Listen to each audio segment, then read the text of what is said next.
Morning, Cynthia. How you doing? Thanks for joining the call. Thank you. Thank you so much. It's so great to be here. Great to see everyone on the call. And great to see you, Ayo. It's been a minute, hasn't it? It has, it has, it has, it has. It All really right. has. So I'll just jump right into it and then give you time to, take us through the topic for today. But before I do that, I would just try to give some background. I don't know if anyone read my LinkedIn posts. Cynthia has been a great contribution to us at Umbrella, and she does this across a lot of startup. But particularly for me, Cynthia just does this thing that she does seamlessly, right? There's no pressure. She's ready to listen, she's ready to advise, she's ready to tell you how to go about anything, particularly everything, anything. And for me, I think that that's been the strength that we pull from Cynthia. I can just say, "Oh, hi, Cynthia. Uh, can I run something by you?" She's like, "Oh, okay, Ayo, you know what? Let me check my calendar. Let's book a call." And you can see as early as 10 o'clock, she's just leaving another meeting to join this. And so, Cynthia, I want to say that we don't take this for granted. We really appreciate the work that you do in the ecosystem. And beyond just SDC Startup School, I know you also do a lot of stuff with the ecosystem in Abuja as well. And you're one of the thought leaders when it comes to startup ecosystem in Africa. I'll let you go by just tell us a few things about yourself. I like you to do the honors of telling your own story yourself. I don't think anybody can tell your story. But I saw a video on LinkedIn today about how you started off repairing shoes. I think that's a very interesting conversation to have. And how you made 100 naira, you know, from just repairing shoes. You never told 100 naira was a lot me. of money. It was a lot of money that time, but You've never told me that story. So, Cynthia, let's have that story. Spend time on Umbrella Saturday, and then we'll jump right into the session. You're welcome again, Cynthia, and it's been a pleasure, Thank you. you mentoring us and giving us advice all through. So, over Thank to you. you. Thank you Tell so us your much. story. My story is a long one. So let me put it this way. The work that I do right now cuts across like different layers, but it's really centered around startup education. And that's because I have learned and I've seen that when founders know what to do, right, they build better businesses, right? So in addition to the funding that they receive, in addition to the spotlight that they get, but when they have the right education, the right resource, they tend to make better decisions, and that, you know, gives a very good outcome for the ecosystem, for the country, for the continent at large. So I have dedicated my time and energy in that space. So you see me either as a startup advisor across a number of incubators and accelerators. Some, like the Mastercard Foundation, CC Hubs, Ventures Platform, and a number of them. And then the other layer is you see me either taking a session across a number of these incubator and accelerators. So I teach at some of these sessions, right? And the final bit is designing incubator programs and accelerator programs for these organizations, MTN, and even collaborating with CC on a number of programs and so on and so forth. So it's really trying to contribute to my quota, especially in the startup education space. And that's why you see what we do at SDC is really focused on startup education, from the startup school to the launch pad to a number of other innovation drives that we focus on. And I think a bigger reason why I decided to focus on that was because I remember when I was just starting my company, back then, 2013, 2012, and I was trying to learn as much as I could online. There's some popular platforms on YouTube, YouTube pages that I would watch, trying to understand equity, trying to understand co-founders. I made some really bad mistakes around co-founders.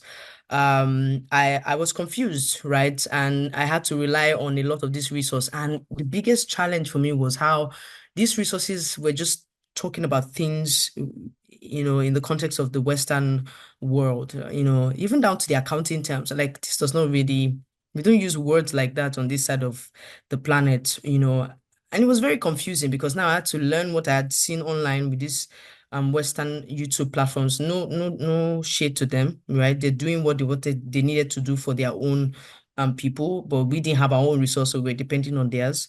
And that left me with a lot of confusion. I managed to scale my way through the years, but building this so far, I realized that, if I had the right knowledge, if I had the right support structure, probably to be, a different path from now. Maybe I would have done things differently. Of course, I would have done things differently. I remember a huge mistake I was making around the finance of the company, and all I needed was just a one-on-one mentor session or with one of the advisors on the board, and that brought a lot of clarity, and I made a better decision that has given me so much peace around finance for the company. So it's just having the right support structure, having the right education just helps make things better for the founders, and that's why I've really dedicated my time to startup advisory and startup education. So yeah, that's my story in a nutshell. The story of advisory, not the story of the 100 naira auntie. The 100 naira story is it's really simple, right?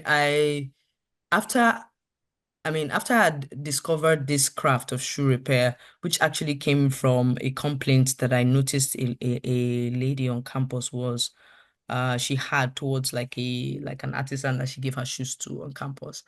I just became interested in that craft. Like, sure, okay, what exactly is going on here? So I go online, I watch YouTube videos, and I'm seeing companies that have been around for 100 years plus, and all they're doing is fixing shoes, right? I was like, what's so special about this fixing shoes thing? And but the interest just kept growing day after day.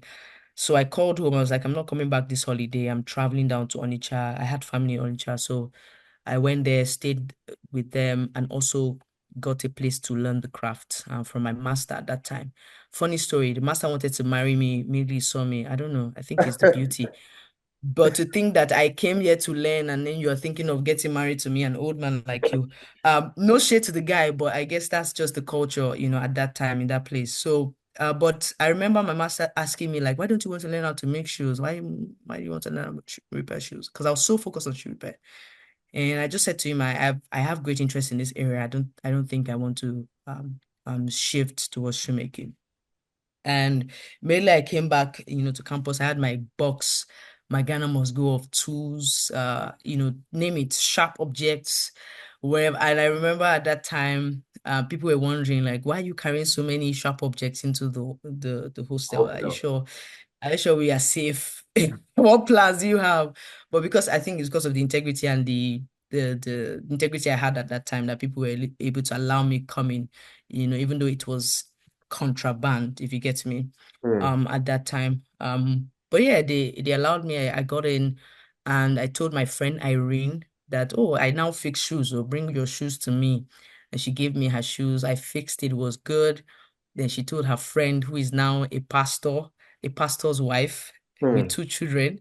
She told her friend, um, uh, and cheated her, and then I fixed her shoe, and she gave me 100 naira, and it was one of the happiest days of my life that I made money from Hmm. doing this craft that I just had interest for a few months back. So yeah, that's the story of the 100 naira. I find it very interesting that some of the best support you get, no shades to the professionals in the industry, but again, I find that people who advise or who work closely with founders or who are even on the investment side of things, um, better off. The ones who have been founders understand the struggles of founders. They know where the pains come from. Today we're speaking scramble from scramble to strategy, how advisors guide startup growth. Um, what does this basically mean, to an average founder? Yeah, a lot of founders basically struggle to find, quality advisors out there, struggle to find help, struggle to find right mentorship.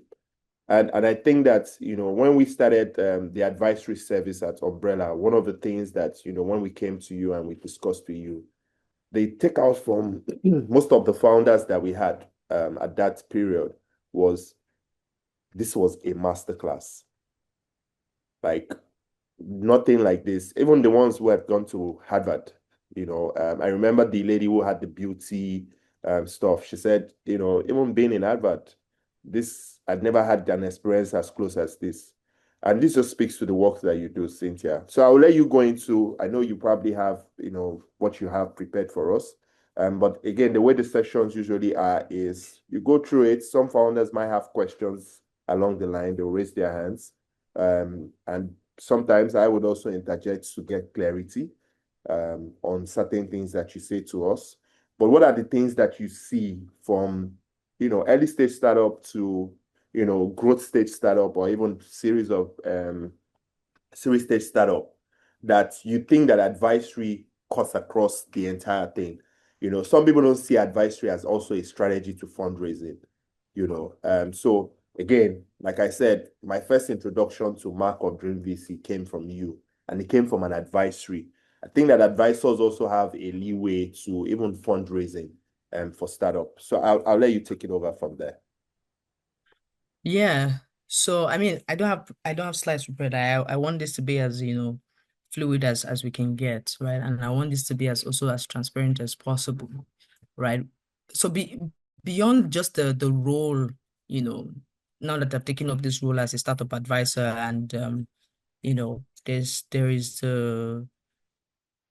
there just there's the official um there's the official responsibility around it. But what I would say is, as a startup advisor, a startup advisor is responsible for providing insights that the founder is not aware of. So it's in two forms. One is from the number of interactions they've had across all the different startups they've worked with. Do you get what I mean? So an advisor, is probably talking to about 5 to 10 fintech founders, at a time, right? And supporting them. And because of that experience, they tend to see patterns, right? Not just in that particular industry, but also based on stage. And so those patterns sort of help create like a framework of how when someone is making a particular decision, this is the path to failure. And when someone is making a particular decision, this is the path to success. And so a startup advisor is able to, take whatever the founder is sharing and put it into that framework and say, okay, based on these metrics, if you don't make better decisions going forward on this in this direction, you probably hit a roadblock. Think of it as um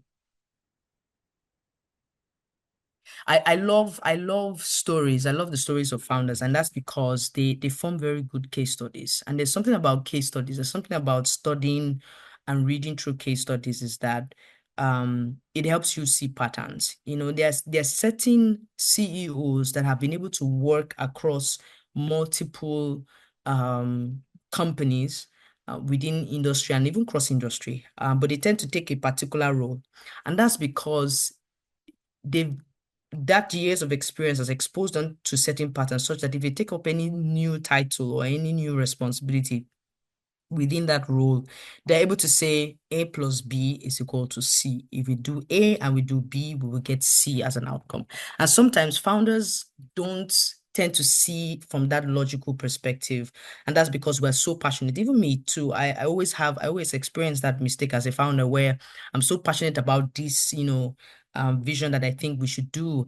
But my advisor basically helps me see, okay, yes, this is a good direction, but here are the patterns that have existed over time. If you apply this principle and apply that principle, this is the expected outcome, right? But when I, as a founder, refuse to accept the insight, I will end up going, in that direction, make the mistakes, and then finally get to the outcome.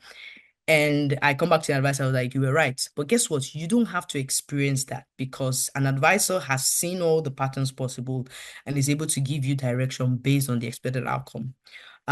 Yes, there's a reality of like the uniqueness of everyone's story, right? There are different restaurants, and different restaurants serve different customers, with different meals. However, there are underlying structures that are similar across all restaurants, which is if you sell good food, customers would buy. There are different principles around if your labor cost and your food cost is more than the standard percentage, you are definitely going to run at a loss. So there are just these underlying principles around business that these advisors have access to that you don't. The second value of an advisor is really around like the relationships and the intros that you can actually get. And I think that's like priceless. Um, so I've had many founders that probably reach out to me for something simple like, oh, you need to speak to this person, and then they eventually speak to the person and it just transforms their journey, their startup journey. So advisors are really good for intros.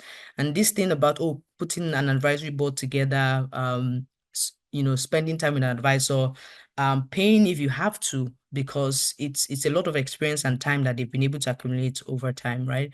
So it's invaluable. You really cannot trade it for anything. And I say that with so many personal experience and also experiences of other founders who have had interactions with me.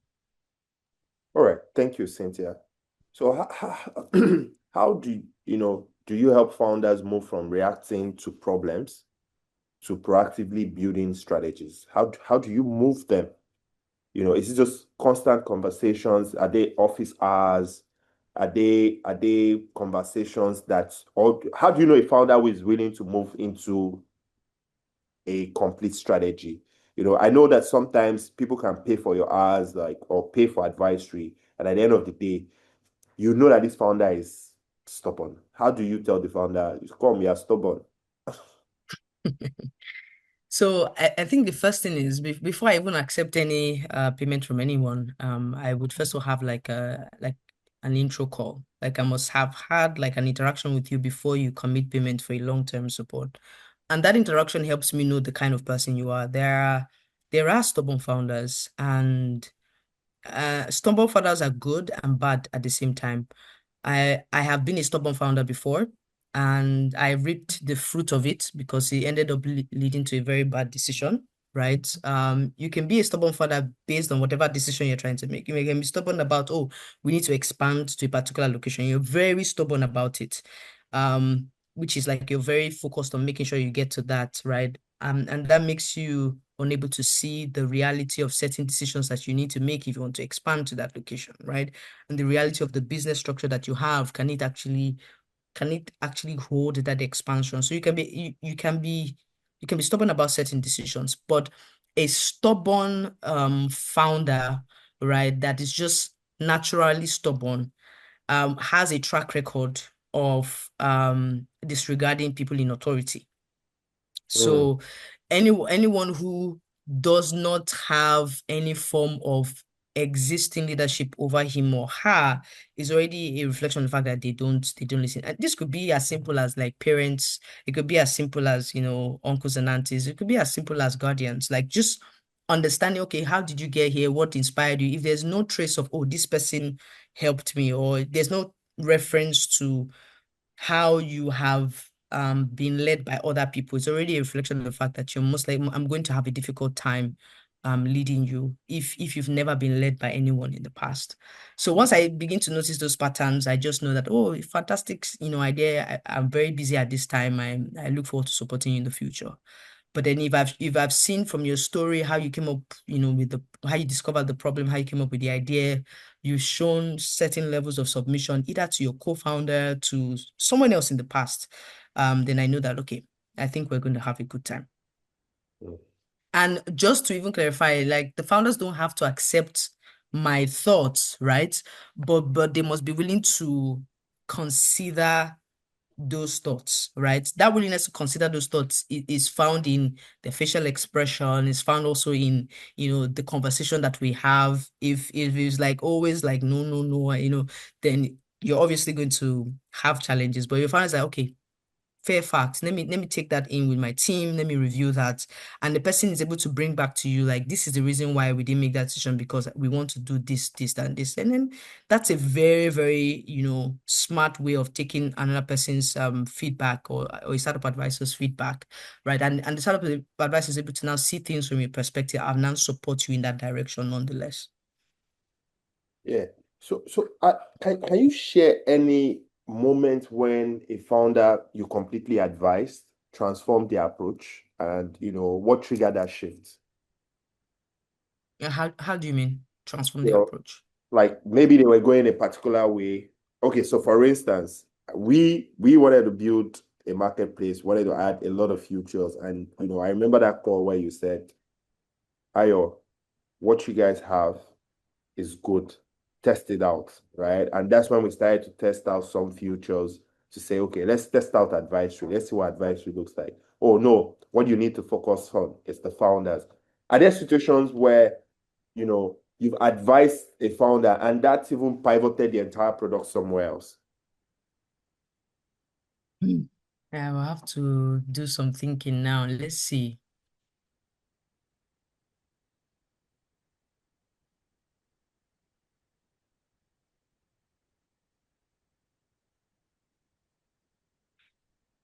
Ah, You're going through a thousand archives. yeah. No kidding, no kidding. Uh, let's see. Okay, I think I would use a particular case study. A particular case study. So these guys, one of the founders had actually gone through SDC startup school, Oh, good. and he reached out to his co-founders that they need to actually participate in the launch part, right? So I met with him and his team members, right? And we started a discussion. And so from the first conversation was trying to help them identify what industry they are playing in.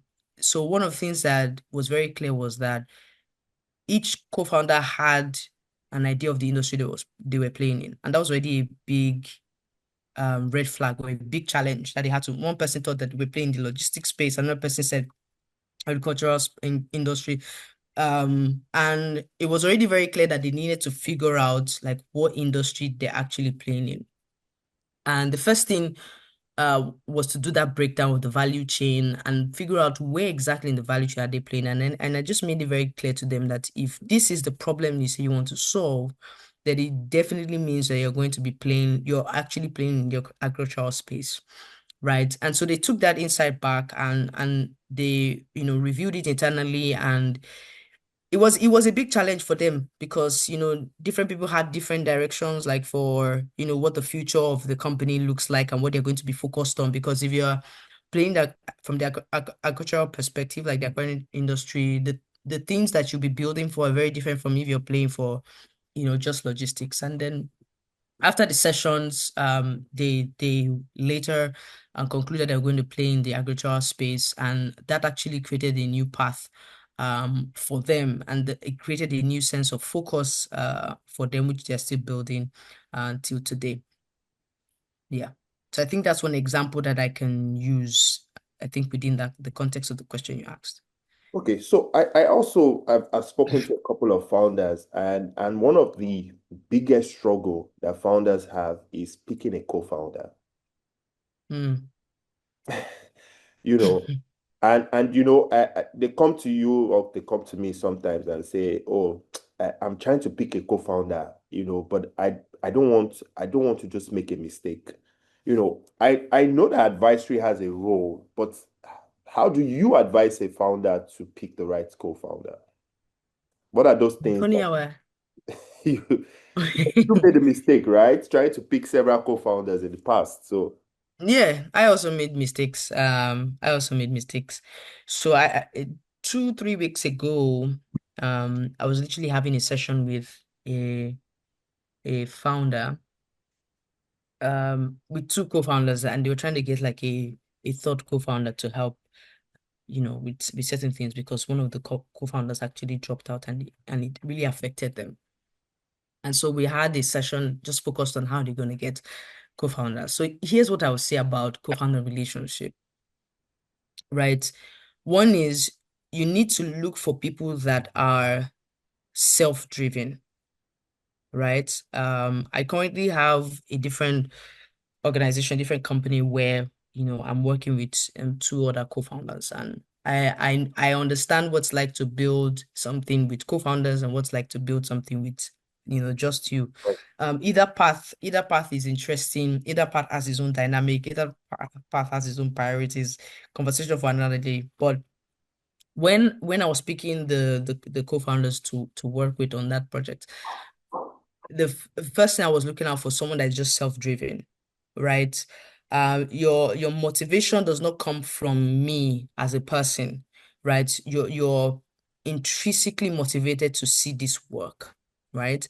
And you can tell when someone is intrinsically motivated when they volunteer themselves to support you, even before you even approach them with the idea of them becoming co-founders. Here's how you can do that. So you share an idea with these are the things I want to work on, to like say 5 people.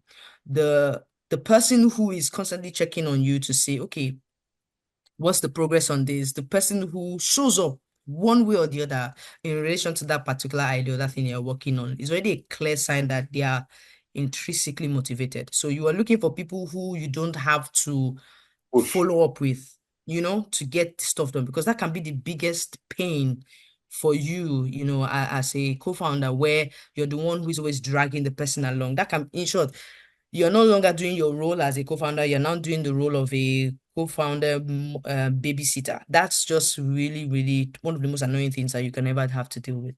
So intrinsic motivation is one. There are many ways you can test for that. Second is you are looking for someone who is highly skilled, like highly skilled.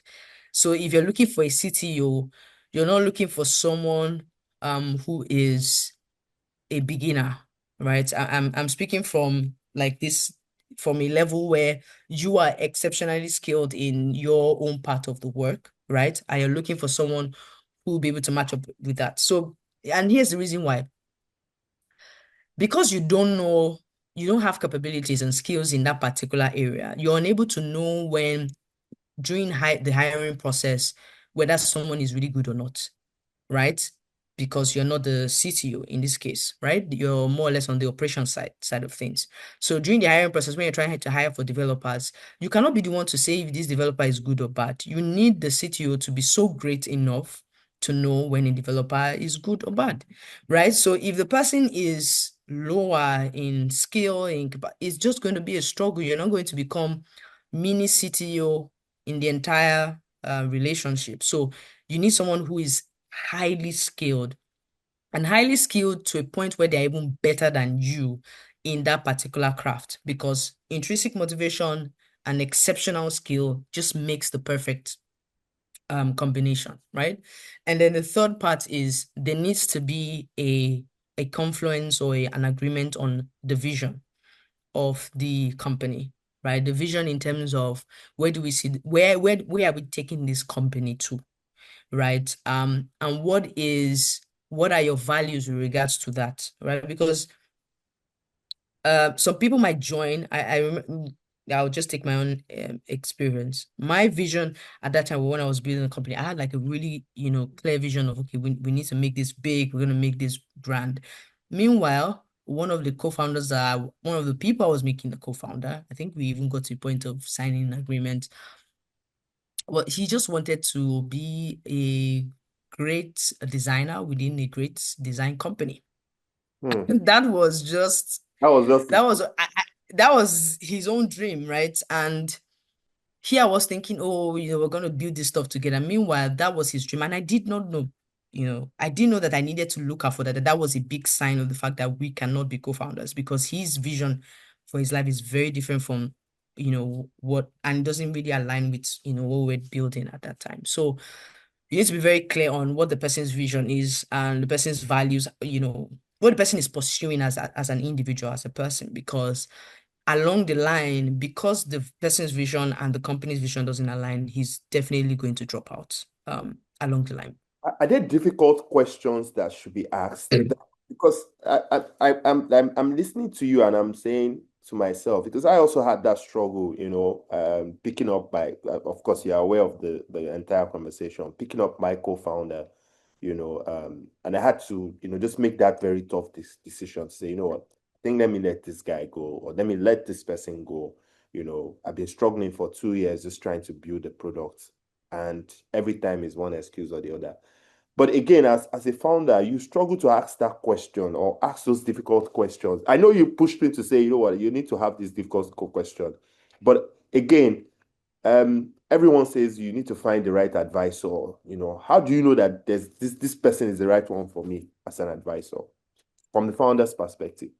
How do you know that this advisor, this person that is going to advise me is the right person? Hmm.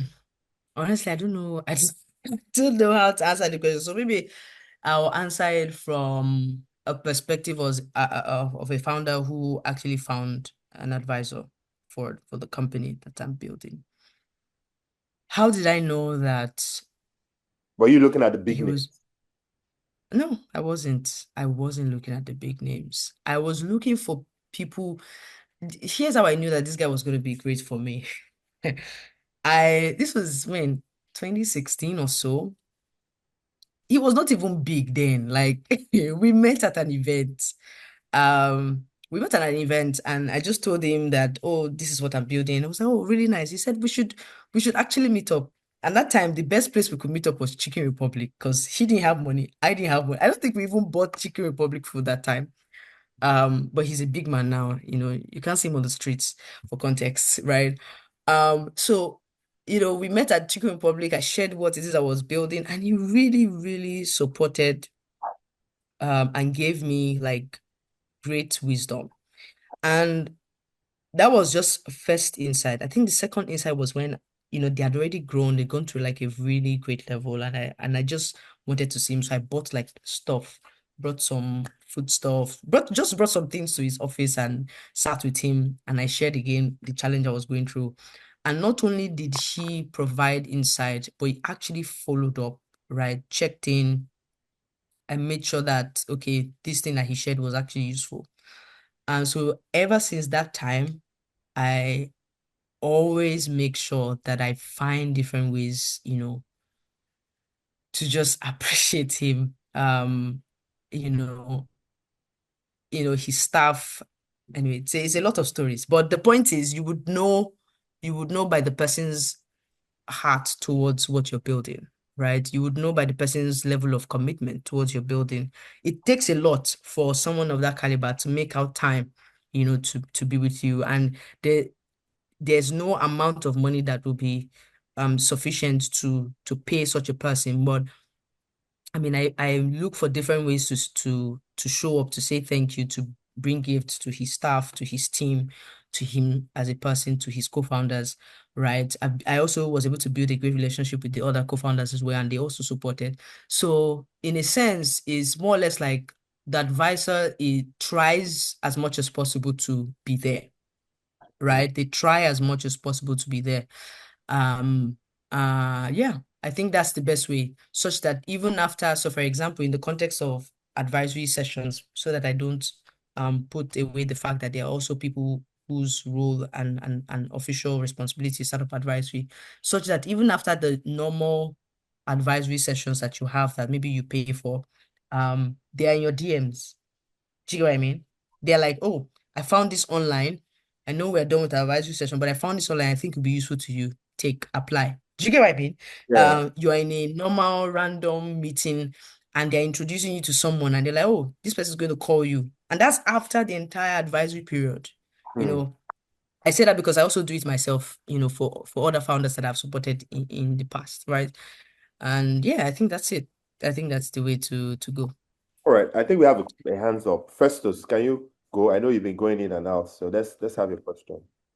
Okay, good morning, sir. Can you Morning. hear me? Yes, we can. We can. So, Yes. okay, my name is Festus Afulayan. Mrs. What's that? Cynthia E, if Yes, I'm yes. right. Yes. We met Yes. at NetUp the other day, if you can remember, when we had is it TC Africa. Hmm. Can you hear me? You can't remember. Yes. I was the one that followed you like to the stairs. Then I approached you Okay. to. On You LinkedIn. remember? You Yes, sent me a LinkedIn request. Yes. Go ahead. yes. So I told you I'm from a youth-led organization, which is called Yeah. National Youth Council of Nigeria. So of Okay. recent, we work directly with government, which is one is Ministry of Youth and Social Development. We have our organization across every state and across every local community, that is every LCD. Of recent, I was chosen as the ICT director of my own local branch. So the idea is to host programs to do like tech related stuff, and you understand. So I'll be trying to connect with you. So there's this summit I've been proposing to my leaders in charge in council, which I'll be looking for advice from people who can help me out, sponsors in the financial aspect and in terms of okay, what who are the people who want to see in this kind of program and what content are we going to use? Although I developed one, but I found out that it's not like enough. I'll be trying to reach you. What can I do? How can although I've written to some I've met with some people like Nokia and some other bodies, like two of them, I've met with them for sponsorship. But although the date yet is not fixed yet, because I've not been able to generate content. I saw one of your video on LinkedIn when you were, is it not the Tech Expo, when you were giving insight on, okay, people you want to see in this kind of program, content, and sure you understand, how can you help me out? I have like a proposal, but it's not yet structured. How do I go about it? And in this financial aspect, how can I connect with people like brands? Because the Nigeria system, the government, most of the investment are coming from the private sectors. Most it is coming from the government are doing less. So for you to get support, you can't rely on government because I've been like I've experienced something like that before, which I wanted to do, but I didn't get their help. It was just a waste of time to me. But I found out that most of the support are coming from private, like support are coming from the private due to the market system. What can I do? How can you help me out? Okay. Thank you, Festus. I think that well, your question is more tilted towards event sponsorship, event programming, and the likes. I would personally want to step in there because I do a lot of sponsorship marketing and the Okay, rest. sir. So maybe you can have that conversation with me. I'm sure that for the event or the put around the programs, yes, maybe Cynthia can want to have that If conversation she, with you. yes, if she can help me. For the I'll be event, trying to reach her since. yeah, I'll be trying to reach her since. that's fine. That's On fine. LinkedIn. Okay, yeah. Yeah, so I think that for the marketing stuff, there are companies called that do sponsorship marketing, right? They Okay. take up that project. I think one of the person I know that does this very well, Alero Boyo. I don't know if Cynthia also knows Alero. But Alero Boyo, there's an Alero Boyo and partners or so. She does it. I can give you the lead to them. If they're willing to take up your project, if they find value, because again, it's not really about money for some people, right? It's about is there value in this Okay, let me so Don't worry, let don't me worry. Hold on, explain to hold on, you. hold on, Festus, please. Just hold on. Okay, I'll let you speak, right? So it's about okay, value. If they find value in it, they'll okay. be willing to do it. I'm happy to do that introduction and we can just take it offline, right? But let me just allow Yes, someone to speak. Yeah. okay. Yeah, so I usually don't provide a lot of support on that side of the conversation, but I'm happy to recommend someone who can help with that, who can help with that entire conversation. I'm happy that also Ayo is willing to provide intros, but I also recommend someone to help with that. Let me um give me till send me like a reminder next week. Send me like a reminder on LinkedIn next week, There's and still we'll like talk. there's a message I sent to you on LinkedIn that I think you've not responded to it. Although you Yeah. accepted mine, maybe you can Yeah, check so that. just send me a reminder next week, Wednesday. That's Okay, that's sir. the best time I'm able to respond because it's a Yes, please. busy period this next few days. Okay, sir. Okay, ma'am. Yeah. Okay. Cool. All right. Yes, thank you. Let's have you. Ayomide. So okay, I No, can no, no, speak now. no, no, no. Yeah, Ayomide, you can speak. Yeah. Is that your media or me or first us? Yeah, good morning. Ayomide, Yeah, please. First, I sent you a I message believe. on the chat. You can just message me from there. Okay. Good morning. Good morning, Mr. Yola. Good morning, Miss Cynthia. I'll call you Mama Cynthia because the impact you're making. I just finished SDC school, and it's eye opening. It's as if there was a veil in my eyes, and suddenly that veil was taken out. So thank you so much for the tremendous impact you're making. So my question is concerning the paths. Since you just did a session, you just explained to us the issue of co-founders blending, getting the right co-founders. So mine is that I've gotten the right set of co-founders, and they have those qualities that you've mentioned. They are self-motivated.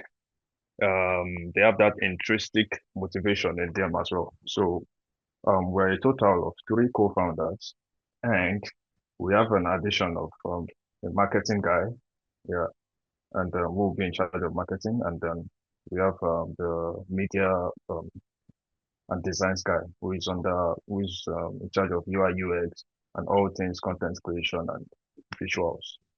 Um, we also still plan on still adding at least 2 more guys to the team. But the problem we have here is I spoke with someone who, mentored me some few days ago, just like an advisory mentorship, free. So he told me something that I might have in future, an issue maintaining a neat cap table. So that's when you plan on having investors come into what you're doing later on. So he told me that with this team, I told him, he asked me how many do I want to get in my team. I told him we're 3 co-founders and we need 5 extra because of the market condition and the place where we are starting the startup. So he told me that's too much, and that if we have 8 people showing on the cap table, no investors will likely take us serious, and many will be, discouraged. So he advised something like integrating ESOP, that's employee stock option pool. Yeah, Mr. Yara, can you hear me? Yes. Listen. I think that he's right. It seems like you are toasting those people. Let me use the word toasting. You're toasting those people with equity for them to join your team at the very early stage. Beyond your 3 co-founders, you're also offering equity at that very early stage. And I think it's right to tell you that you should give them ESOP. So have a employee stock option for those guys. Rather than trying to give everybody equity, and it's right to say that your cap table is going to be unattractive to an investor. But again, I'm not the advisor here. I have my advisor lead here, but she'll tell you pretty much the same. I think that the right thing to do is what he said. Yeah. All right, ma. Yeah. Agreed. And even for the 3 co-founders that you have, the 3 core co-founders, I believe, and then the rest are more or less employees, right? For the 3 core co-founders, you need to still give a 1-year cliff and a 4-year vesting period. So that gives everybody on the team enough time to spend in the company and actually earn, in quotes, to that equity. So at least it would take at least 5 years for them to get the full value of the equity, if you get me. Very well, so that's also very important to include. Okay. And ma'am, another thing also to get it all spiced up is all right, so in the equity table, if we have the 3 co-founders, that's myself and the 2 other guys, and then we have the remaining guys in the ESOP. Now, let's say, for instance, we set aside 15% or 20% for ESOP, and then we have 80% amongst we 3 co-founders. How do we accommodate in future investors? What is the process? What is this accomplishing to be about? Now, please just baff us with knowledge. Okay. I don't know. It's a great guy. He was on this call, but I think he dropped off. Ayo Akindele. He's someone you should speak to, but I can do an introduction to him. He's had a section on that conversation before, but I would link you up with him. Just my number is on the list. Just remind me. I'll do that conversation with you and Ayo. at the same time, you're going to also dilute, right? So as investors are coming in, you are diluting, right? So it's not like your 80, you should worry about the 80 or the 15% at this early stage. I personally think 15 is high because again, you should also amount from on your cap table now, you should also leave some value for the investors, whether they come in now or later. Just amount some equity for them. And then when they come in, you know that you have something to have a conversation with for a start. That's all. That's all. Thank you so much. Thank you, Miss Cynthia. Thank you. All Yeah, right. well said. Well I said. see Belo's hands up. Belo, you can go.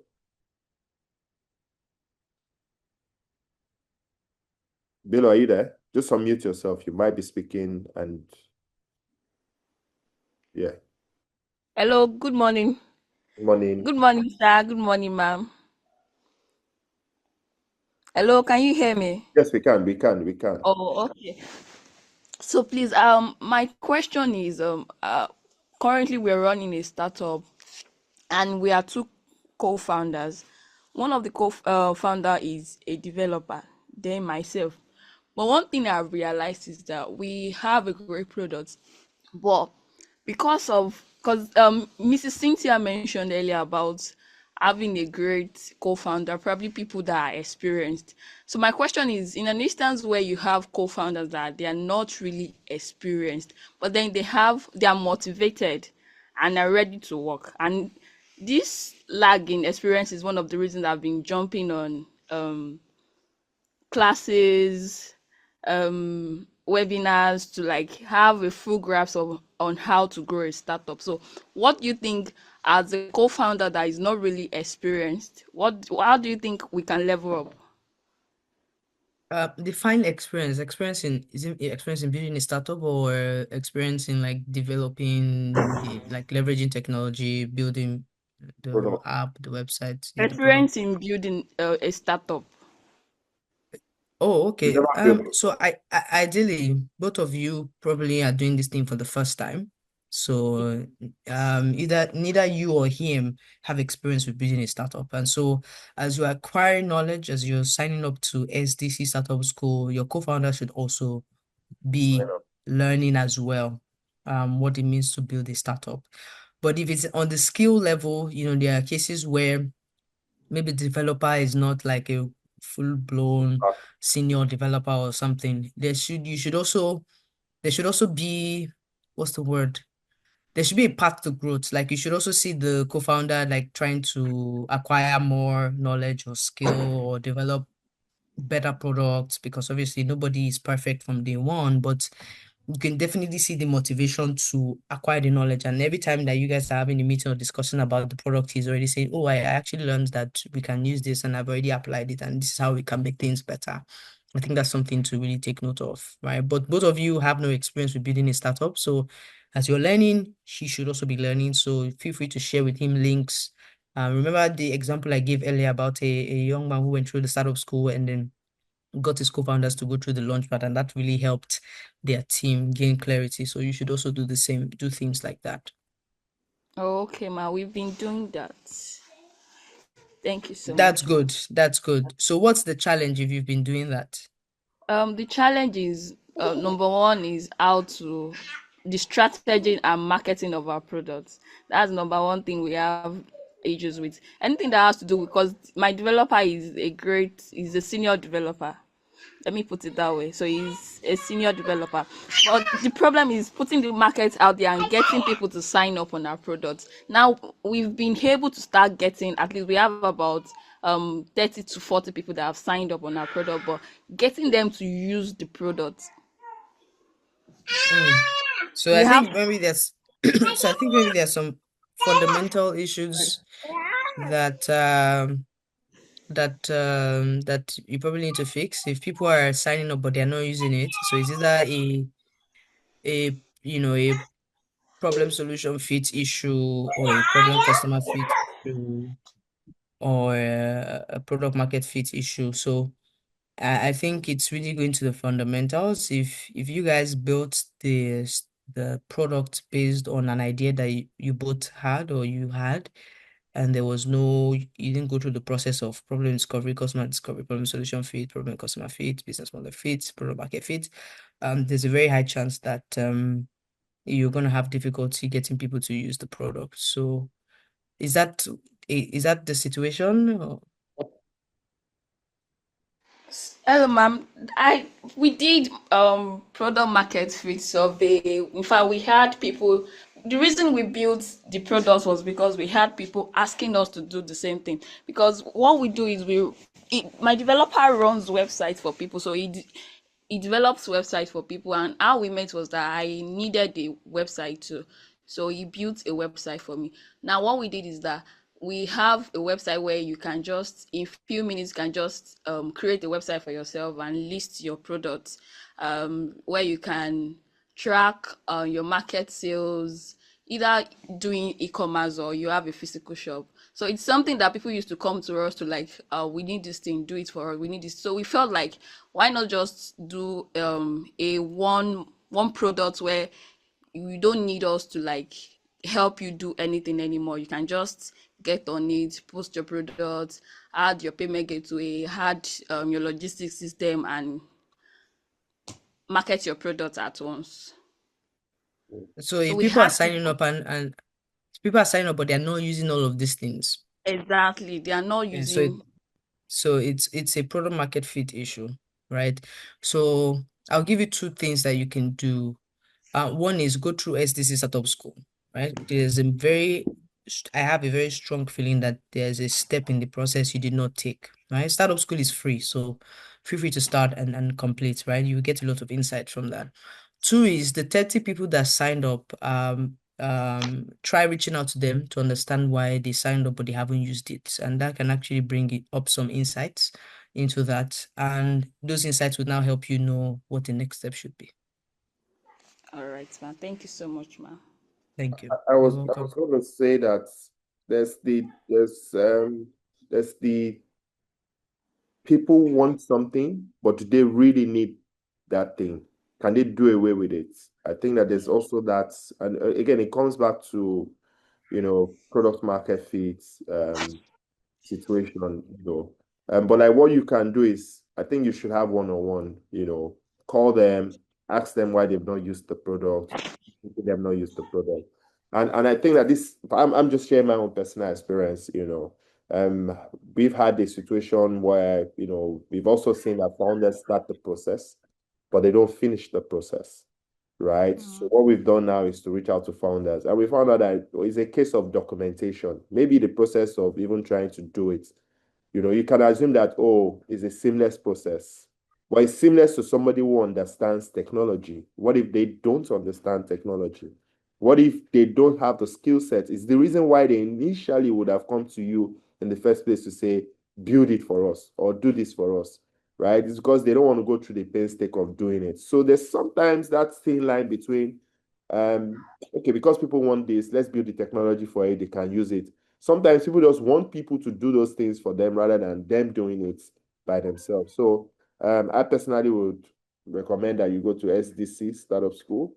You would gain a lot from there, basically. But Cynthia, this takes me to my next question. Thank you so much, sir. You're welcome. This takes me to my next question, and I'm sure that today we'll probably round up a bit earlier. When should a founder not take an advisor's advice?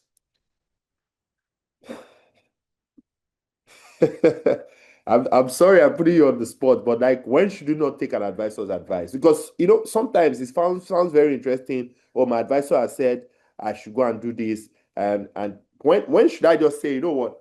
I don't think this person is giving me what I want. Yeah. I mean, are there cases where people did not take the advisor's advice and things got really good? Yes. Are there cases where people did not take advisor's advice and things got really bad? Yes. So both cases are normal, but I would use my own personal experience. So I have two major advisors, right? And I get to share updates with them and also have meetings with them about everything I'm building. And I remember one time one of my advisors called me and shared, "Oh, nice, you guys are doing it, but I think you can also do it in this direction," and brought some insights. After the call, I was in a situation, right? A mental situation. One was, oh, this thing he's saying, it makes sense. But then this actually conflicts with the Other advice. problem we're trying to solve, the vision, not even other advisors, just the core companies, the company's core mission, right? And the problem we wanted to solve.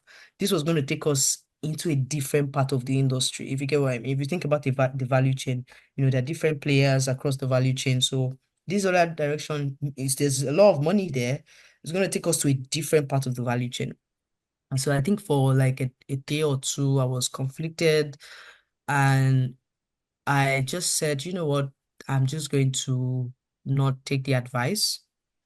And I was going to tell him. So I put together a very respectful email, and I said to him, this is the reason why um this advice that you gave earlier won't be a good direction for us. And I listed it out, and I shared with him. My heart was like, it was fingers crossed, like hopefully he doesn't Doesn't say he's take not it, interested again. you know. And yeah, I shared it with him, and he took it well. He took it well. And I think that's also a very good sign of an advisor. An advisor is not too attached with the advice to the advice that they give.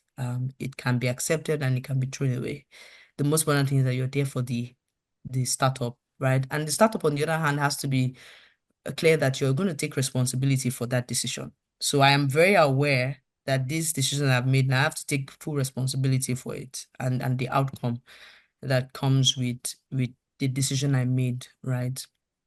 And I'm ready for the outcome. And if I do fail at the end, I'll come back to him and be like, oh, you were right. Do you get? And if I do win at the end, I don't come and be like, oh, you were wrong. I'm just like, oh, this is why it worked, and he has been supportive of that. And I think he also reveals a clear, like it also reveals that there's clarity of vision, because even after we still stay in touch. He started sharing me things that are in line with this vision that I was able to clarify to him. So now he knows the thing that I'm trying to build, and he knows that I'm very convinced about it, right? And he's going to support me all the way. It's the same thing with any other advisor should do. And the founder's responsibility is to make sure that you are aware that it's not like the advisor hates you, right? The advisor is speaking from his or her own perspective and the insight they've gotten. And then finally is there are certain advice that should not be taken for granted. For example, if normal business mathematics, cost plus profit goes to your sales price, and then you say no, you want the profit to be, it should be cost plus sales cost to profit, then you know that you're not thinking smart. Do you get? There are certain advice that is just a business principle across board, that if you don't invest in acquiring, if you don't have customers, you're going to fail. And then you're like, oh, we're going to build without customers. Okay, nice. Go ahead. Right. So there are certain principles that are constant that you should not ignore, but there are principles that are there are certain advice that are not based on like, principles. Let me put it this way.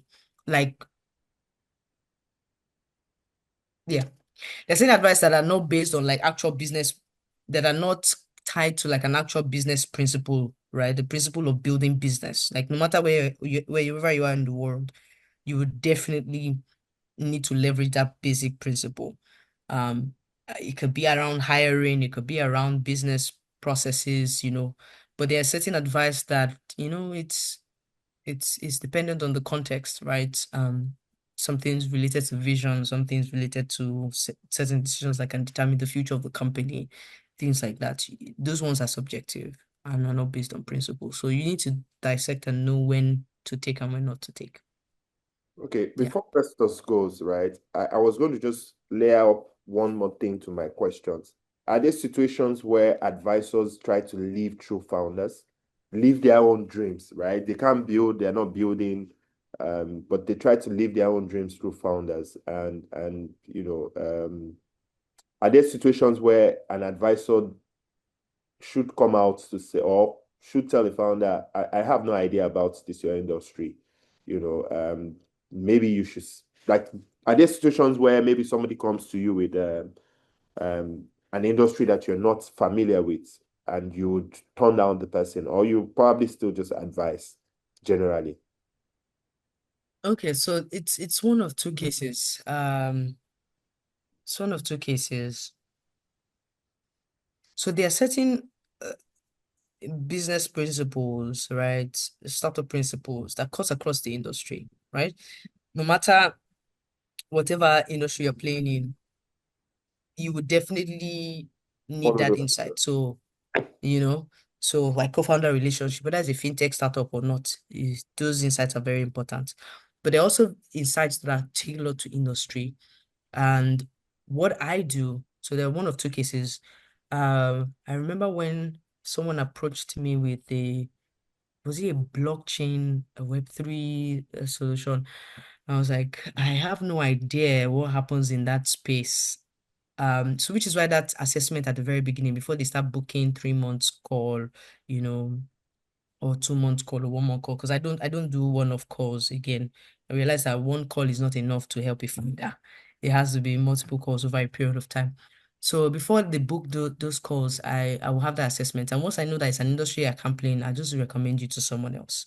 But then what I do, this is me personally, what I now do is I now start, I think it was a period where I was getting like a lot of Web3 blockchain startup founders just coming to me for advice. So I knew that that's something that people are trying to leverage. That's the technology people are trying to leverage to solve problems. So I started doing my own studies and my own research. And then until I've come to that level where I'm I'm very confident in that space, that's when I can now take on like a blockchain or a Web3 founder who's trying to build. But what I do is I just recommend. The other cases where because it's they are trying to solve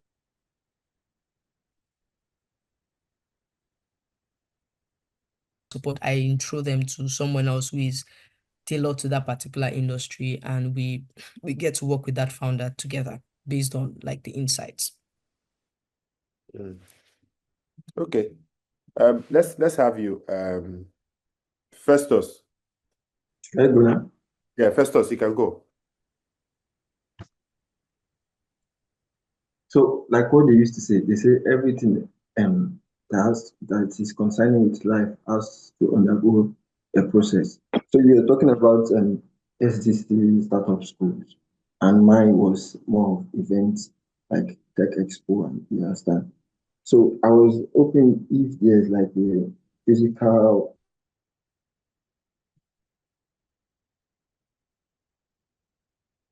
like the one I told you before, is because I'm not, so for somebody who wants to emerge like me, who wants to, I was put in a position, but I'm not yet solid. Just to like, they used to say that entrepreneurs, some were born and some were made when they came to this earth. So how can I be brushed up? How can I emerge?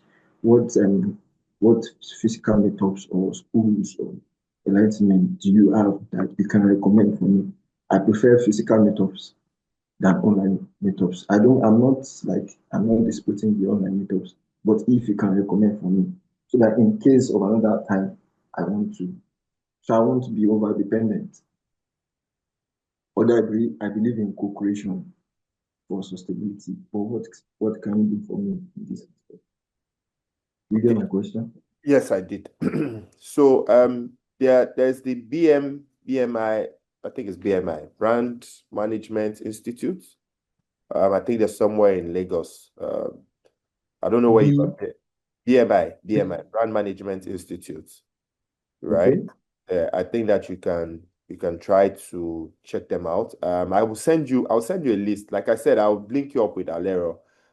She would mentor you when it comes to that. That's her like core strength. She's currently doing a program with Paris, that's taking people to Paris, right? And I think she also does African Tech Summits. She does the marketing for African Tech Summits in Nigeria, in Ghana, across different regions.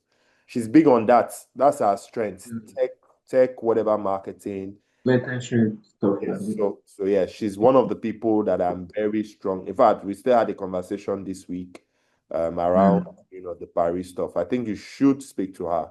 And I can promise you, if it's something she's willing to do, she will tell you Yes, sir. or she will guide you. Yes, sir. But I understand your plight, to be very honest. You are in a position where there's no direction, No direction. Yes, I have over 14 years marketing experience. And when I got into investment, to be very honest, I sought out similar questions, just like you. That's how I met Cynthia. I met with Larry Messer, who was trying to do fundraising for a company where I'd worked. And I went to meet him and I said, bros, I'm trying to do this. He said, you know what? Let's jump on a call. On that call, it's like, you know what? I know somebody who can also, give you some further clarity. And then I think he introduced me to Cynthia. And then from there, Cynthia introduced me to somebody else. So you always get introduction. It's the willingness to take those feedback and take those feedback and act to those feedback that will really matter. Yes. That's what has gotten some of us to where we are. And then you can hear some of the conversation that Cynthia has said personally on this call. So I will do that introduction. I promise to do that introduction. Once I drop off this call, we can do a 3-way call if Valero is available, so that it doesn't also look like a code out. Yeah, like it doesn't look like she's going to you're going to reach out to her and you don't get a response. I'll do that conversation, and then I hope she's able to deliver impact. There are people who are also again, when it comes to your industry, it's segmented. There are people who are in the entertainment, sponsorship marketing. What they do is they try to get the artists, the bookings, the hall, the blah blah blah. They know how to do all that, right? I think one or two of those guys you can speak to when it comes to those kind of industries. I can also link you up, but it will be nice for you to give me some clarity when we get offline, to understand. Again, it's related. People also tread carefully when it comes to government-related stuff. So I will there's a proposal like how the structure is going to be, but it's not structured well. So if you read it, you'll be able to understand that this is what I want to achieve. But the content is not just sure you understand. Thank you, sir. All right. Amide, I see your hands up. Yes, sir. So still goes to you, Mr. Yola, still goes to Miss Cynthia, the mama for startups herself. So it's on the case of the Knot. Yeah, how to promote Knot startups. Something about the Knot is that the Knot is just like gold. It's like a golden land, which is not yet harvested, which has huge potentials. But what I see is usually most startups have been heavily promoted from our side, Lagos, the East, but not due to several factors like low tech savviness and a whole lot of that. We usually don't have much startup guys per se, even good developers and all that. So for someone like me, now that has taken up that innovation of being like a trailblazer, developing what we are developing for the Knot, because it's what we're developing is something that would transform the entire Knot if possible. So how do we put ourselves out there? How do we also, get into the big space like the Lagos boys, like you, Mr. Yola, for instance, sir? So how do we project ourselves that the Knot is coming up with this solution and we're here to also stand our ground with the big boys in the space? And number two also is in terms of legal aspects. What steps do we take in terms of legal? Do we have to bring in a lawyer as early as possible? When do professional legal guys come into what we are doing? I know we have a lot of documentations like IP agreement, NDAs, shareholder agreement, founder agreements, and intellectual property, all those things. So is it something that we should start ourselves first, draft it out and all that? Then later on, when we're established, we bring in a proper lawyer. So all these things. Yes, sir. Yes, ma'am. Okay. Yeah. So what I would say is that we've had a session on legal and with two people, Titi Aino Scott and with Karen. We've had two sessions, right? And each of those sessions are uploaded on YouTube. But I'm not going to say that you should go watch the entire session.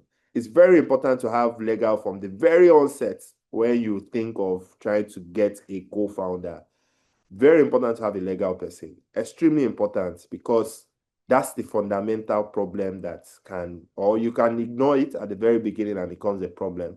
And it's also very important that you do it even when you start to have partnership conversations or collaboration with maybe a third party, or you start to even share your ideas with people. You want to just protect yourself. As simple as NDA, SLAs, all those things are very important. And a legal person should put it all together. It's not ChatGPT, help me draw a co-founder agreement, kind of thing. Yes, one of the legal person that come to speak to us has said, yes, it might look very good. It might look like it's structured, but within the context of the environment that you operate, which is Nigeria or the North, there are peculiarities that a lawyer would ask a fellow lawyer in those regions to understand how those things work, that ChatGPT was not going to work for you. So in as much as it seems like it's easy to just draw up contracts, it's also very important to have somebody who is an expert, subject expert person, that can always, advise you on it. I think the other thing you spoke about was the North. I think Cynthia is doing great stuff in, I think she's done, Cynthia, sorry, just correct me. I know that your founders stuff moves from Abuja to, I think, Kaduna, if I'm not wrong, all right. And I know you guys have done a Yeah. couple of other stuff. But I think you guys are doing well in the North. I don't think that the focus is whether Lagos or Abuja or this thing. It's everywhere. I think that the way I look at it is, let's not try to make the startup ecosystem look like the entertainment ecosystem, where if you are not in Lagos as an artist, you don't blow. That I don't think that's it. There are founders raising in Delta, there are founders raising in Port Harcourt, there are founders raising in Bielsa. It's about the product. Fundraising is about the problem you are solving, the solution, how big the market size is. There are so many other parameters that investors are looking at, not necessarily where you reside or where you don't reside. That's my opinion. And with respect to talents, you can have remote talents. There are people who you can hire a developer in Lagos and never even meet the developer for the lifespan of your entire build. And the product is still a fantastic product out there. The developer is delivering, So I think that's my own part of the conversation. I'll let Cynthia take over. So I think I'll just focus on the northern part. So Founders Friday started in Abuja and went to Kaduna, Kano, Castina, Mina, Lafia. So the Founders Friday's primary responsibility is to bring the spotlight to some of the states that other than Lagos, even though Founders Friday may happen in Lagos soon, but it's really to just spread the web, give more investors and more ecosystem enablers the opportunity to reach founders in other places, right? So first thing I'll say is look for Founders Friday. What state are you in? What state are you at now? Where are you based? Yeah, I'm based in Gombe now, Gombe, the northeast from the state. Gombe. Okay, Yes, ma'am. okay. Yes, ma'am. So Yes, we'll ma'am. come to Gombe soon. Gombe is on the radar. So we'll come Yeah. to Gombe soon. So what I would say is just go and join the nearest Founders Friday closest to you. Right, we've had people who travel all the way, just to be a part of any of the Founders Friday. And Founders Friday happens every month across the state. So it's not a case of it happened in Abuja today, it will happen in Kaduna tomorrow. It's happening across, like yesterday, Friday was Founders Friday Mina. So they had the Founders Friday. We had someone from Tech Cabal. We had the commissioner show up as well. A number of people have actually shown up to support founders, Terragon and co. So the goal is to bring spotlights and opportunities closer to the founders in this state so that they can build better. I was in Castina last week or so, also to help the ecosystem enabler start and build Founders Friday for Castina. So at least the announcement for that should come up soon. So if you're in Castina, you know that you would see founders and you will find all the support that you need from the ecosystem players and from Founders Friday. So you can also go to the website foundersfriday.co and subscribe so that you will be prompted whenever we get into a city, including Gombe. Okay, I'll drop the website link on the chat. All right, thank you so much. www.foundersfriday.co, foundersfriday.co. All right, thank you, Mama. Thank you so much. All right. Please, can we avoid this mama thing? Thank you. Just wanted to quickly highlight that. Thank Tiri you. goza for Mama. Tiri goza. All right. So I was going to ask you, Cynthia, what are the biggest fundraising mistakes you see African founders make? I'm just going to be very peculiar. My questions are just three. One is about fundraising and investor relations, and then we'll take the last question, and then we can wrap up. Business mistake is when you think that raising money is the success, is the goal. When you think that raising money is the goal, right? Raising money is a bridge to a much more bigger goal, right? And the bigger goal is for you to be able to do what you're doing on a larger scale, reach more people, solve bigger problems, serve more people across the continent. So, because in the reality of things, like raising money is you're literally taking more Ghana must go, like more weight on your shoulders because you are expected to return that fund, that amount in, 10 times or even 100 times, depending, right? I'm sure you've seen some of the announcement of certain investments that brought back 56 times, 30 times, 100 times. So the expectation is that you bring that in greater multiples. So the first mistake is you thinking that raising fund is the goal. Instead, raising fund is a huge responsibility and that you now have to the funders. Another mistake is going into fundraising without having knowledge. I think that's the biggest mistake you can make because you will sign term sheets with certain clauses that you shouldn't sign. One of the things that we teach at SDC Startup School, I think that's module 2, where we actually break down some of the clauses to watch out for on the term sheet. There are certain things you shouldn't sign. The moment you see that particular clause with a particular number and certain phrases, just avoid. So when you go into fundraising, desperate, you have no knowledge, you have no guidance, you're going to make mistakes. You're going to fall into the hands of sharks. You're going to undervalue what you're building. So don't go into fundraising. Biggest mistake is you going into fundraising without the right knowledge. And then biggest mistake to make is going into fundraising without the right preparation.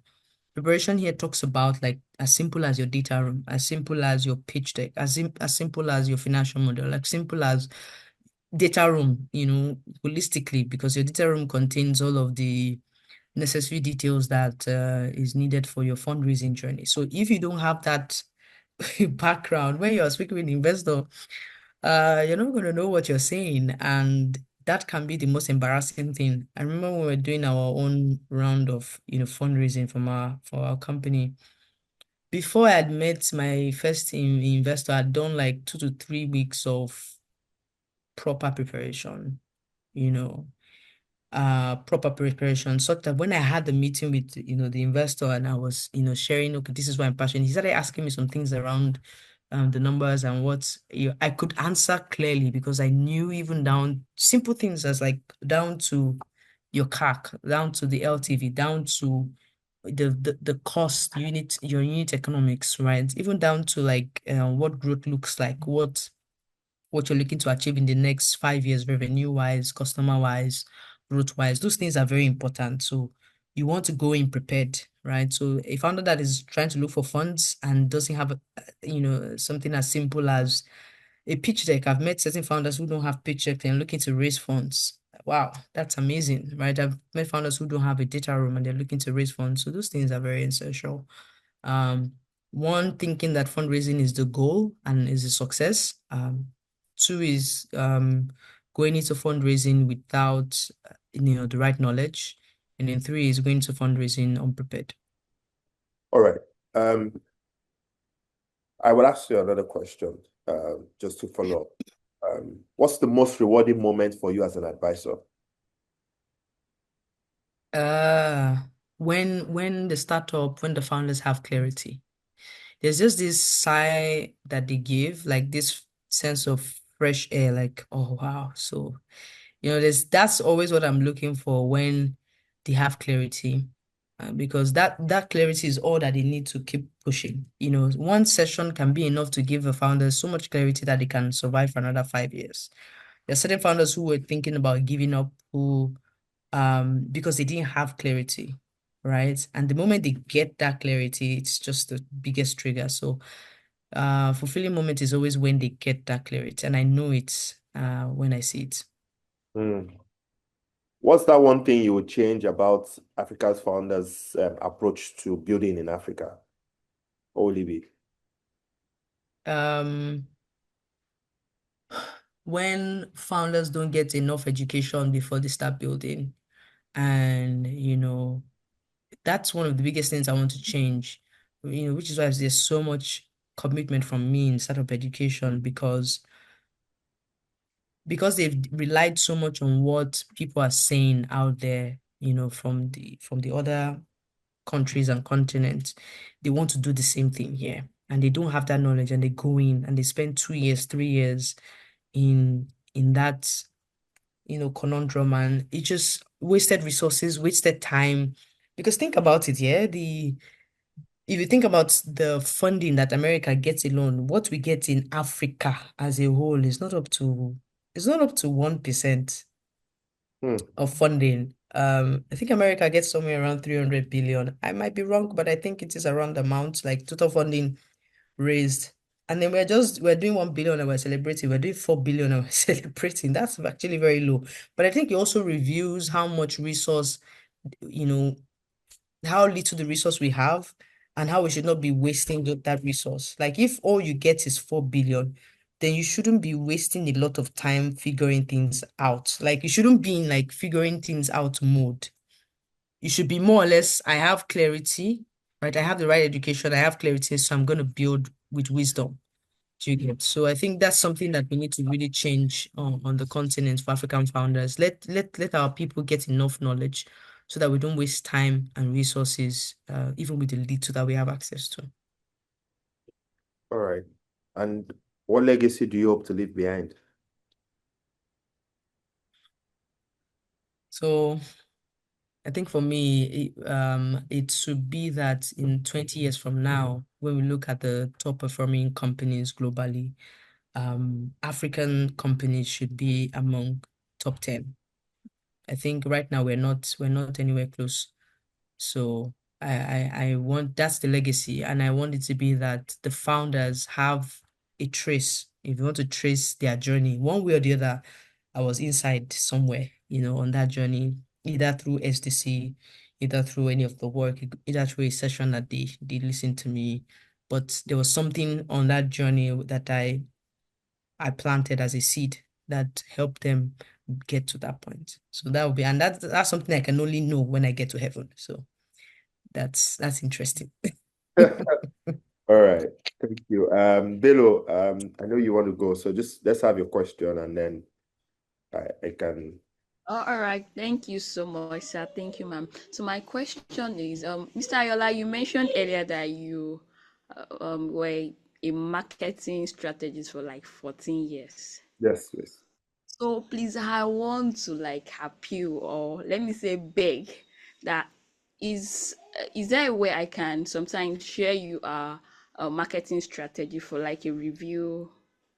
Happy to do that. Excited All right. to do that. Thank you so much, sir. Super excited to do it. Thank you so I've much, dropped my sir. number again. That's my number. Thank you so much, sir. All right, sir. Please, you can also follow me on LinkedIn. If just in case you have doubts, you can go check on LinkedIn and be sure. Be sure before right. you talk. Yeah, You but can't have doubt about Ayo. Ayo has been behind some of the I'm major a brands that consistent you know. student of Umbrella. I've been following Umbrella for a while, so it's not about trust issues. yeah, well, but you can just check out. Yeah, but yeah, marketing. I love marketing. To be very honest, I got tired with marketing and wanted something new. Wanted to try my hands into something new, and investment was, yeah, because I've been investing personally by myself. But investment was something that really caught my attention. I didn't want to do finance and do all that. Maybe if I'd done it, maybe I could have done well. But yeah, investment is really some area that I think that I can add my own contribution to, and that's what we're doing currently with Umbrella. And thanks to Cynthia. Thanks, Cynthia, for joining the call. I don't know if there are other Yeah. questions, but I would like to just ask one more time if there are questions from Moses, from Edidion, from Henry, from Vanessa. If there are any other questions, just so that I don't wrap up the session without taking your feedback. Just raise up your hands and then we can take it.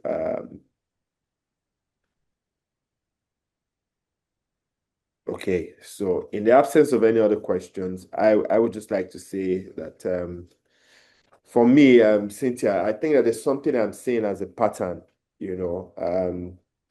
People don't understand the difference between mentorship and advisory. Are they two different things? Or are they, it's like a thin line that runs across both of them, or they are two different things? One person is a mentor, but not an advisor. And a person is an advisor or a mentor. Or can you have Can both it be roles? both? Yeah. Or So do for you me, do, from my or do you do perspective, both roles? Maybe that's the question I'm asking. so for me, mentorship and advisory are different. Advisory actually comes from more of a commercial side of things, when you now have to like put the structure around how you sustain the Fine. support that you give to startups. That now evolves into things that now become KPMGs and EYs, Yeah. So that's like a commercial route. Mentorship is more of, it's about you as a person, right? Being available as a person to people. So it's not just about a structure and a system that is around you. Do you get, which in the case of advisory, right? Where you set up calls and all of that. And then mentorship is way more intimate, if you were to put it that way, than advisory, right? So that's how I see it. I've seen cases where people use either names. I've seen cases like that.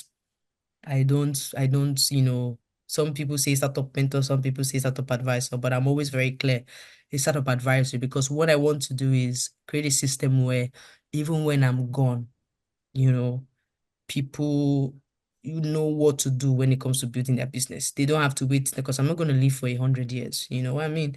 Right? But it, think about what EY has done, that even after the founders are gone, like that structure and that system of constantly supporting companies and governments and industries is still there, right? Because you still need that. So that's what I'm more on, the startup advisory part. Thank you very much, Cynthia. Any last word for founders in Umbrella? What I'll say is be like Ayo, be like Umbrella, because and here's why: be resilient. And that's something that I've seen with Ayo and with Umbrella, that they've weathered many storms. And when I mean many storms, I mean many storms. But they've managed to stay persistent, stay consistent, and that consistency is actually key, right? Who would have thought that I'll be building something for 10 years plus? I was speaking to Nod, the founder of Nod, and he was talking to me about the vision that he has for Nod. And I asked him, this vision that you've described, being at par, building something as large as Dangote and beyond, right?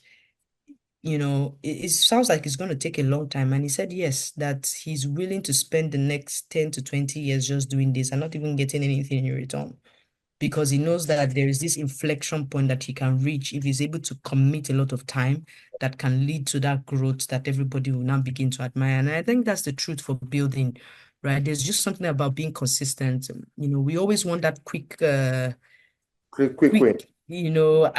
quick win, and everybody start announcing you everywhere, but it takes a long time. It's a journey, and what keeps you going is just your commitment to serving the people, which is why it's always important to be focused on the problem and the customer more than the solution, because the solution would evolve and change, over time. But the core problem and the core people remains the same, right? So be like Umbrella, be like Ayo, stay consistent, keep at it, always make changes, always improve, but just make sure you're focused on the core mission and the core problem you're trying to solve. Thank you for patronizing us. But it's the truth. It's the But it's the truth. truth. It's the truth. It's the truth. It's the truth. To be very honest, it's the truth. sometimes I don't even know how, I don't have clarity, and I'm seeking clarity. I just say, Cynthia, there's something I want to tell you about, please, can we speak? And I say this everywhere I've gone to. You are part of the success story that we enjoy today at Umbrella, and you did it endlessly and effortlessly for us. I don't think there's a reward that we can. I don't. Yeah, well, it's even sometimes when they say, "Oh, is an advisor," and we give our advisory board or we give them some equity. I sometimes think that founders are short paying the advisory or the advisor, because I've seen situations where um, the founder don't even pivot. They start up another product just off conversations with their advisor. They're like, you know what? I think that this makes sense, and they are doing something else, and while the other product is still there. So I think that we should actually give a room to advisory, and we take advisory very serious at Umbrella. We have 3 advisors. Cynthia is one of them, and Mr. Badeo Aluko was on this call. Earlier as well, we had Ayo Fashino. Great people, and I don't take their time for granted. Sometimes we don't speak for 3 months, 4 months, but I know that when I'm coming back with like results. I'm coming back because, again, what makes advisors happy is when they advise you or when they give you suggestions. I think advice or such, I think maybe we should say suggestions, because sometimes when they say advice, it seems like I must go ahead with what they've said, but they give you suggestions, and then you need to weigh up your suggestions. I've had situations where one of my advisors was saying something, the other one was saying another thing, and I'm caught up in the middle of 2 of them. So you know what I did when I went to the third person? I said, so I spoke to one of my advisors, he said this, and I spoke to the other one, he said this. Oh yeah, 2 of us, let's try and find how to get clarity to this thing. So you just need to know how to maneuver your way with advisory, but it helps. It gives a lot of clarity. And I would say that founders should not make the mistake of not getting advisory any day, anytime. From the very beginning, when your ideas are still at the very initial stage, get somebody who, or even share that thought process with somebody who you think has the experience in business or in the industry or in even running a business. They will let you and put you on the right path. That's my closing statement. Thank you, everyone, for joining this call. I'm trying as much as possible to make these sessions very short. Cynthia, these sessions usually will end at 1, and I'm wondering what's happening. We're still here, we're still discussing, but this has been a fantastic edition. Thank you so much for your time. Thank you for all you do within the startup ecosystem. I'm hoping to come to one of the founders sessions that you have, Founders Friday. Founders Friday. I'm hoping to have one, come for one, maybe the one in Abuja, or I don't know if I'm able to travel far north, but yeah, I think the one in Abuja is fine. But again, There's one in Port Harcourt, there's Uyo, oh, okay. So Mhm. any of those other ones as well, I would love to come to them, just to meet with founders. I see a lot of founders, a lot of people just want to start building. To be very honest, everybody just want to build, and they forget the fundamentals. Everybody wants to fundraise, but you forget that, and you said it here, don't focus on fundraising. Focus on solving the problem, and not the solution. Again, this technology is not the final bus stop. It will change. Your users will teach you how to change the technology that you have. Thank you very much, and have a great weekend. Thank you. Thank you so much. Cheers, everyone. Thank you. Now, Thank how you, can Ms. they reach Cynthia. you? Through your So LinkedIn, much. right? Anybody that wants to reach out, LinkedIn, right? Yes, LinkedIn. Yeah, LinkedIn is perfect. All right, then. Have a good day. Mama, I sent request too. Thank you, Mr. Yola. Thank All you. right, then.